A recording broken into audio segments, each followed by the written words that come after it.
Monika Jankovská. Žena, ktorá v službách mafiána drela ako kôň, aby nakoniec skončila ako opička.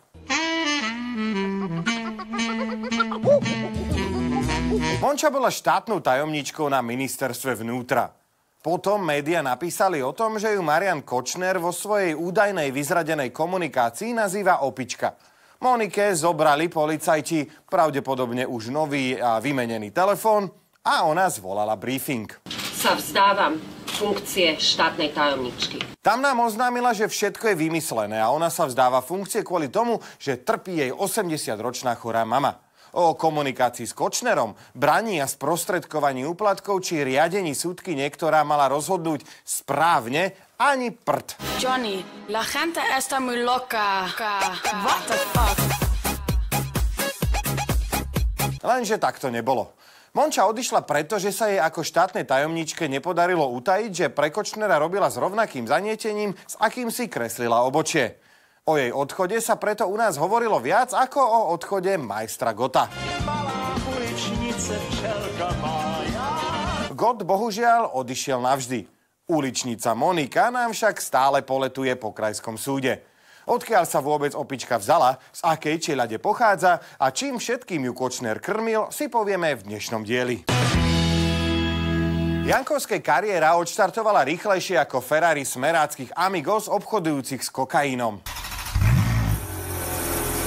Najprv bola sudkyňa, potom šéfka okresného súdu, neskôr robila na krajskom súde a nakoniec kandidovala do parlamentu za... Hádajte, akú stranu. Písmeno? Správne, bol to Smer. A práve ako kandidátka Smeru sa stala štátnou tajomníčkou na ministerstve spravodlivosti. S kým? Štátny tajomník je druhý najdôležitejší človek na ministerstve. Hlave rezortu by mal pomáhať. Niektorí to robia a niektorí nie. My tam máme štátneho tajomníka, žiaľ Bohu, ten tam doslova varí kávu. V druhej Ficovej vláde sa o Jankovskej hovorilo ako o sivej eminencii rezortu. Ministrom spravodlivosti bol vtedy sympaťák Tomáš Borec, ale veci namiesto neho vraj riadila Monča. The Puppet Master. Keď na ministerstvo prišla Lucia Žitňanská, odobrala Mončičákovi dôležité kompetencie a riešila ich s druhou tajomníčkou Máriou Kolíkovou. Sorry, your peanuts have disappeared. I will download more. Jankovská tak dostala podobnú agendu ako Dankov tajomník na ministerstve zdravotníctva. Vďaka Žitňanskej sa opička nedostala ani do súdnej rady. Ministerka totiž už vtedy zrejme tušila, že má za ušami viac ako len peroxidom odfarbené kadere. Sa vzdávam funkcie štátnej tajomničky. Prvá špina začala plávať na povrch už počas protestov za slušné Slovensko. Tvrdí, že mafia ho v spolupráci s políciou a vplyvnou smeráckou sudkyňou Monikou Jankovskou zbavila majetku.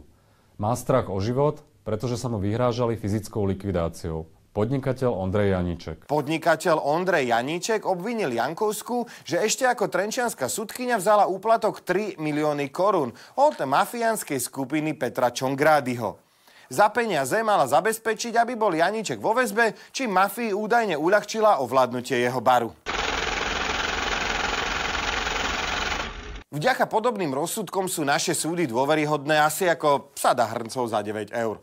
A predsedníčka súdnej rady dostala skvelý nápad, ako tomu ešte pomôcť. Jankovskú navrhla za sudkyňu ústavného súdu. That's a great idea. A ako kandidátka mala Jankovská problém. Jej manžel zverejnil fotku z dovolenky v Chorvátsku a médiá zistili, že pochádza zo záhrady chorvátskeho domčeka advokáta Bžána, ktorý sa preslávil tým, že si za zastupovanie štátu v spore o Gabčíkovo naúčtoval skromnú odmenu vo výške 77 miliónov eur.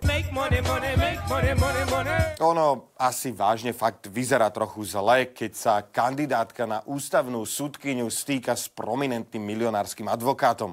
Ale viete, čo vyzerá ešte horšie? Keď po jednoduchej otázke začnete lacno klamať. No ale to určite nie je vo vile pána Bžána. Je to vo vile pána To nie je vo vile pána Bžána. To určite nie. Je to vo vile pána Bžána. No tak toto ja popieram, určite nie. U pána Bžána sme neboli a určite nie v Chorvátsku. To je absolútny nezmysel. V živote. Až na to, že boli. Moniku tak ako mnohých ďalších usvedčil Facebookík. Dovtedy sa totiž chodí tajne s Bžánom ku vode, kým si to lajkov-chtivý manžel necapne na svoj profil. Nič zlom, Tibor, ale pozovať ako Kate Winslet v Titaniku a ešte v hentých šlapkách, to vôbec. Ani vizuálne.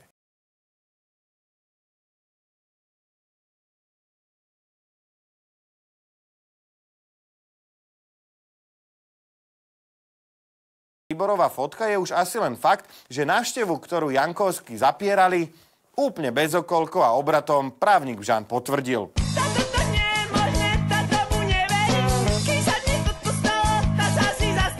Ústavnou sudkyňou sa Jankovská nakoniec nestala. Štátnou tajomničkou však bola naďalej. Až kým sa nezistilo, že neobmedzený počet SMS-iek naberá u Kočnera úplne iné dimenzie. S Mončou si vymenili v tríme vraj viac ako 6 000 správ. Bože môj, Olka moje! Z nich sme sa dozvedeli, že Jankovská s Kočnerom riešila také drobnosti ako presviečanie svedka, aby zmenil v prípade Janička výpoveď. Ale toto, čo spravila, to je hotová katastrofa. Toto. A riešila tam napríklad aj, ako sa má vykecať z návštevy u Bžána. Ak dokážu a budú sa o to silno snažiť, že Tibor leží v Bžánovej záhrade, tak ťa odjebú. Čo pôjdu, fotiť to isté? Dajú si tú robotu, pôjdu tam a nafotia to z dronu. Len ti nesmú dokázať klamstvo. Tak to som v Je Jankovská najmä kvôli správam, ktoré dokazujú, že permanentne tlačila na sudkyne, aby v kauze zmeniek rozhodovali v Kočnerov prospech. Toto sa robí, toto sa nerobí. Súdy v tom čase naozaj dopadli tak, že Marian mohol byť spokojný. A za rozsudky v jeho prospech vraj opičkám rozdával po 30 000 eur. Have a banana. Po týchto správach začalo byť verejnosti pri pohľade na Jankovskú trošku nevoľno. What the fuck is that? What the fuck is that? A fucking cat? Jankovská preto zorganizovala tlačovku, kde sa obhajovala podobne ako jej živočíšne blízky druh, expremiér z Gorilieho bytu. To, čo dnes vidíme, je typický deseťácky mediálny lynč. Svinstva, ako aj spustenia mediálneho lynču. To, čo si dvaja smeráci vykladajú ako mediálny lynč, je vo vyspelých krajinách bežný spôsob, ako sa zaobchádza s podvodníkmi a klamármi. Ale nech je po ich.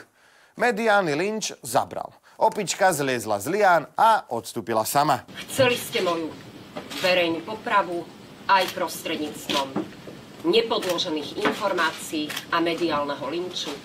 Tak ju tu máte. Nie, Monča. V prvom rade sme chceli štátnu tajomníčku, ktorá by z Ministerstva spravodlivosti nerobila pre Kočnera.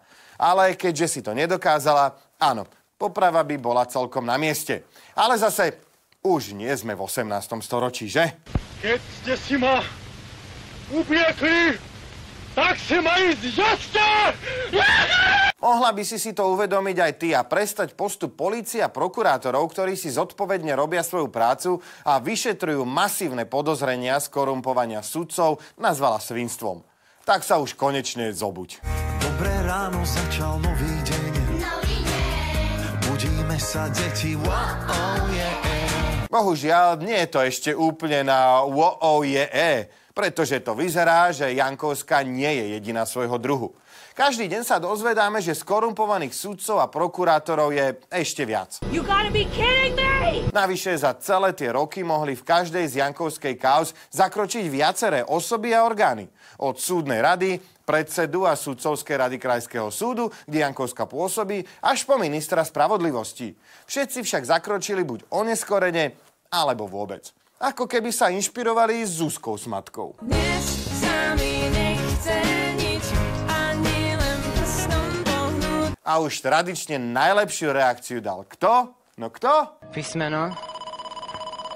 Samozrejme, že Robko. Šéf Smeru, ktorý ju do kresla nominoval, jej poďakoval za kus dobrej roboty. V čase, kedy Jankovskej polícia zoberie mobil a novinári nestíhajú graficky spracovávať všetky jej správy s Kočnerom, sa jej Fico poďakuje za dobrú prácu.